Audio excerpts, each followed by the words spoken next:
Welcome to Ecclesia Principles, a biblical strategy for believers to engage in God's design for government with Ray Eppard.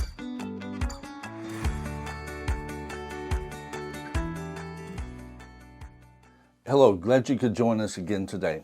This week, because of celebrating our independence as a nation, July 4th, and we're looking at the Declaration of Independence and talking about it from a biblical perspective. We're largely focusing right now on that second paragraph, if you would, that starts off, "We hold these truths to be self-evident, that all men are created equal." And we talked about that on Monday.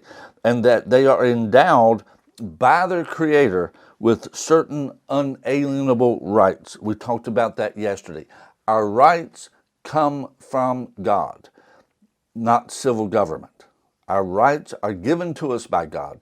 The only thing civil government can do in relationship to our unalienable rights, well, there's one of two things that they do. They take one of two positions. God's design for civil government is that civil government, as it says in the Declaration of Independence, is to protect and to secure these rights. They're to protect these unalienable rights. Or they can violate these rights. They either protect them or they violate them. There is no middle ground. They either protect them or they violate them. And right now, we're in a time period where our rights are being violated to a degree that as a nation as a whole.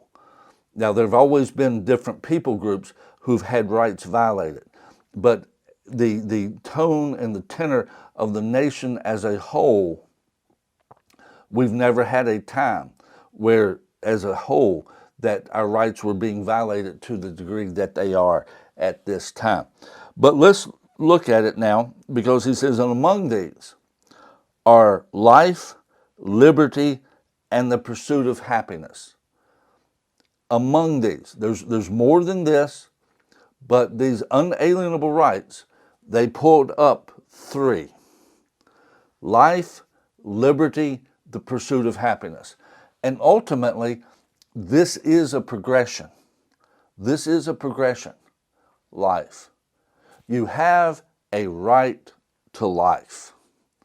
You see, when there should be no debate in all reality about abortion, not constitutionally, because once a child is conceived, the Declaration of Independence and our Constitution basically supports right to life. You have the right to life. That is an unalienable right. Now, how do we get that God, our Creator, gave us an unalienable right to life? Now, there's a couple bases for this. Number one, when God made man, he made him, he would not have died if he didn't sin. God told Adam and Eve, he told Adam, "Don't eat of the tree. The day that you eat of the tree of the knowledge of good and evil, you'll surely die." Man was not designed to die. God did not design man to die. But sin causes death. The wages of sin is death. But then you come over also to the 10 Commandments in the book of Exodus, Exodus chapter 20. "Thou shalt not murder. Thou shalt not kill." In other words, God is saying that one human does not have the right to take the life of another human. Now, God did give civil government the right to mete out punishment, even up to the point of death, taking someone's life.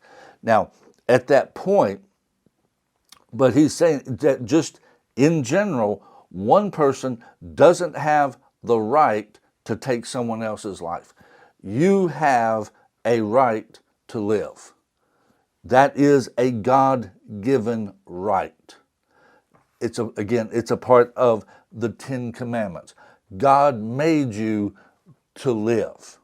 God made Adam and Eve. He made them to live. Death was not a part of his plan, but our sin brings death into our lives. Other people are not to do that. Other people are not to take our lives. Because in this, another concept, if you go to the Ten Commandments again, Exodus chapter 20, and you'll see that God says, "Thou shalt have no other gods before me." No other gods before me. Well, look at this also in Genesis chapter 1, when God said, "Let us make man in our image and after our likeness." Well, God is sovereign. God is above all. And just follow me through this thinking here for just a second. There's a concept we need to get. God is sovereign. Now, he's all powerful. He's all knowing. He's all, if you would. But then he made us. And he made us in his image and in his likeness. And so, if you would, we are a miniature version.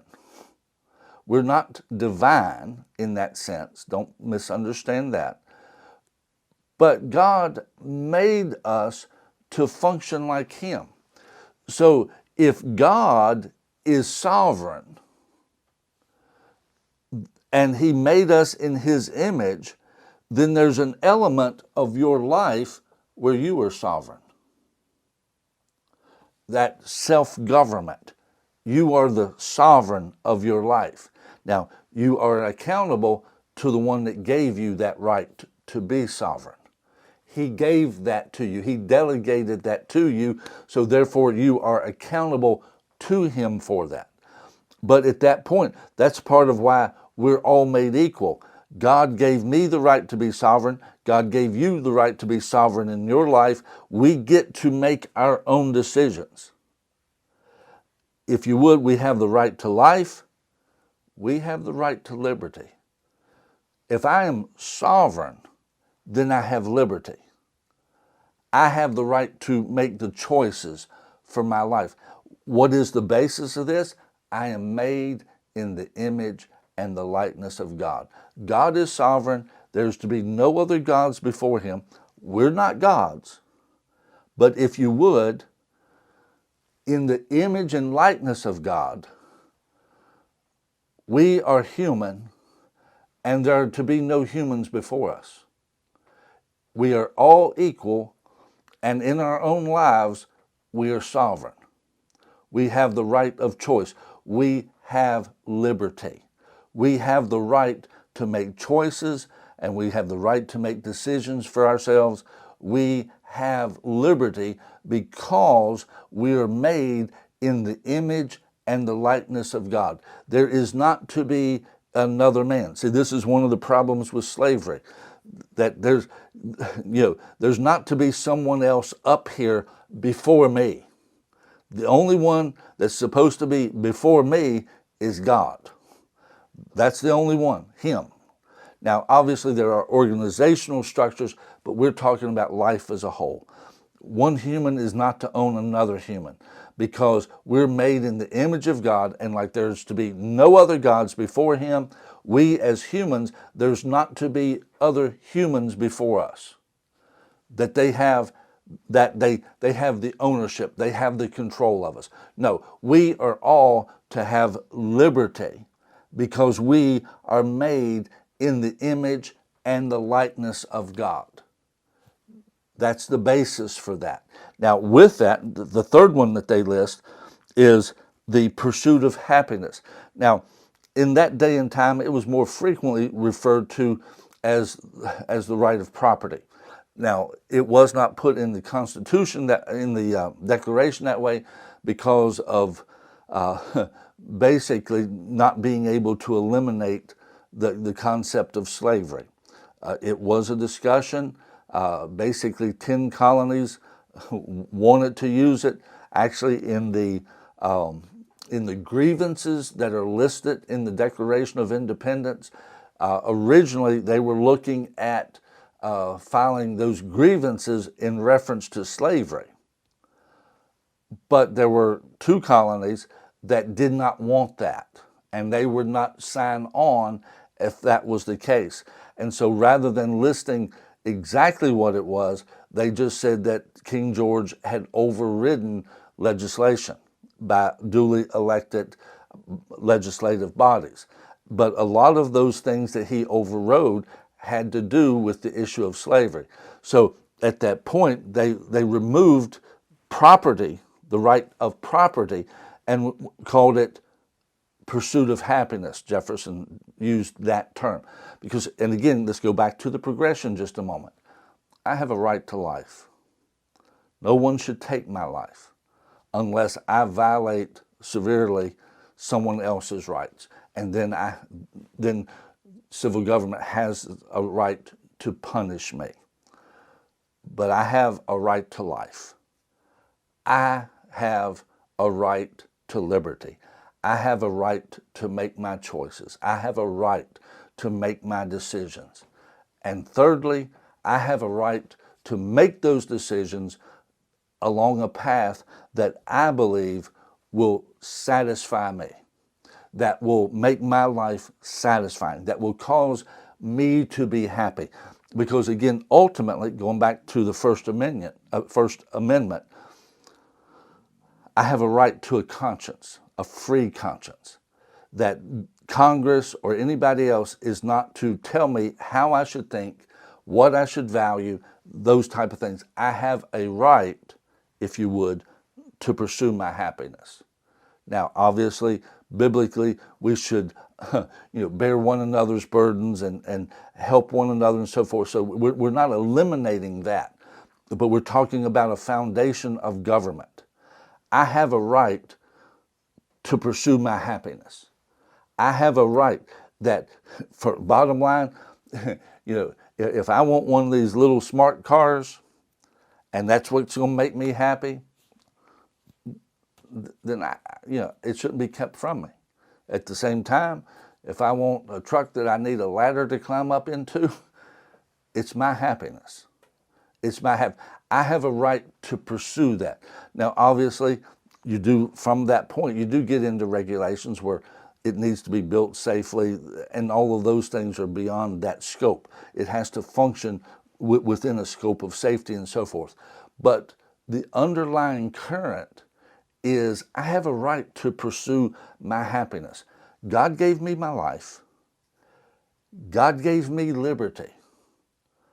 And if he gave me life and he gave me liberty and he designed me a particular way, then I should have the right to pursue how he designed me within the confines of not violating the rights of others. The difference between liberty and freedom.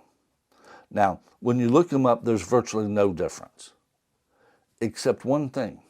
When you read the definitions of freedom, it will use the ideas of unconstrained.